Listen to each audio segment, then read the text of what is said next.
How great is God, exalted in power, majestic above all. The heavens tell of his greatness. The skies display his awesome craftsmanship.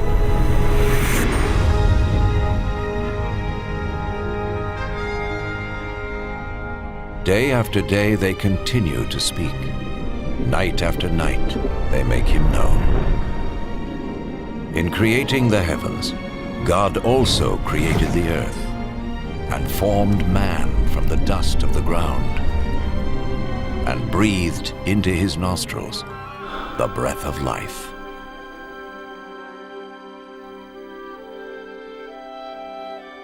The God of love created man and woman in his own image to have a relationship with him. And so in the beginning, they revered and honored God and lived in harmony with him.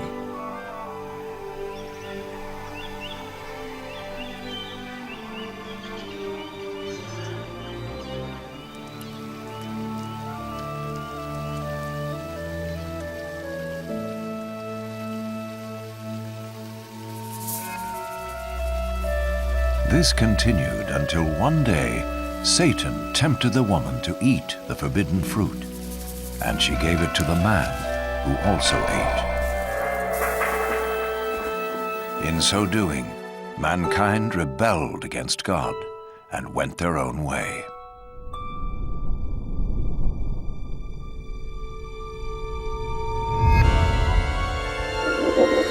As a result of this sin, mankind was separated from God and was thrown out of the Garden of Eden.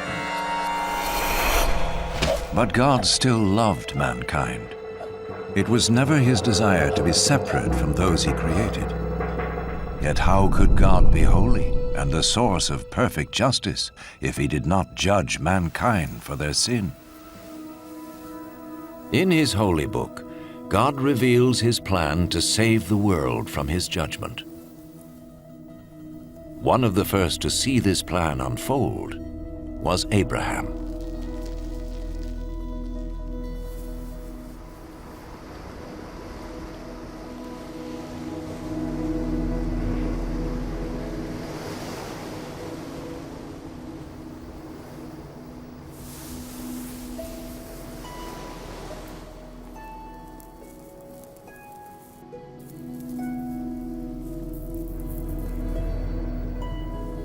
Abraham was a righteous man, whom God promised to bless and make his descendants as numerous as the sand of the sea and the stars of the sky.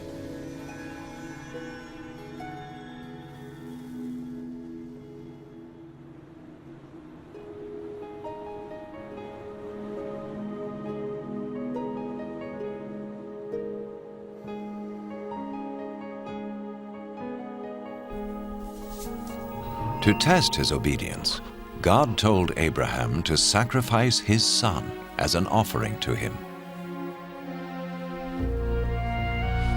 Abraham trusted God and sought to obey him.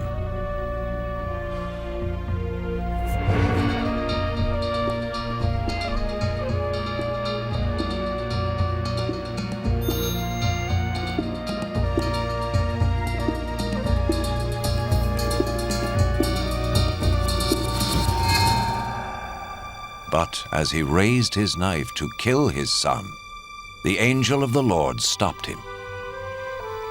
He saw that Abraham feared God and was willing to obey him.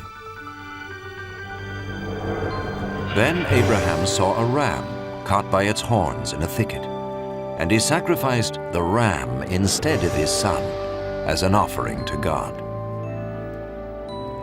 And so God showed Abraham that a lamb or similar animal was to be slain as a temporary covering for sin until God would provide his ultimate sacrifice to pay for the sins of mankind. Instead of sin separating man from God, the sacrifice would restore their relationship. The Holy Scriptures speak of one who was to come and be the ultimate sacrifice for the sins of the world, As the ram took the place of Abraham's son, so this one who would come would take man's place, so he could be forgiven. Some refer to this person as the Messiah, the one who would come and reconcile the world back to God once and for all.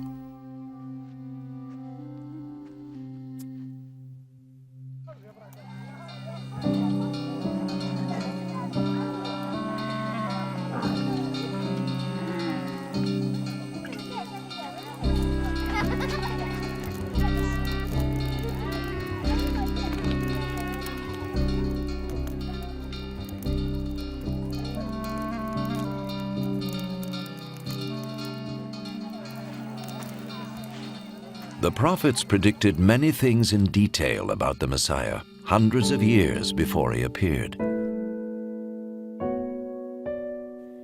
The prophet Isaiah foretold that his birth was to be a miraculous one. A virgin would conceive a child who was to be called, in a spiritual sense, the Son of God.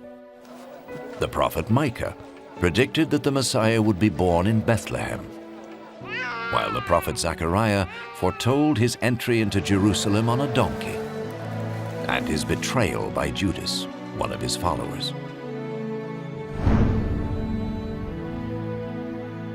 Isaiah prophesied what the Messiah would do when he came.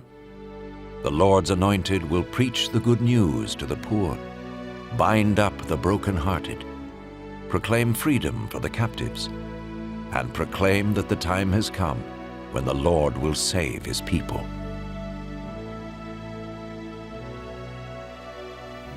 So who was the Messiah? In the 1st century, a prophet came called Jesus. Some thought he was the one the prophet spoke about. Could this be? Did his life fulfill what was predicted of him? Was Jesus more than a prophet? What follows is his story, based on eyewitness accounts as recorded in the Holy Scriptures. An actor plays the part of Jesus, and though no actor is worthy of such a role, it has been done so that we may understand and benefit from the life of Jesus.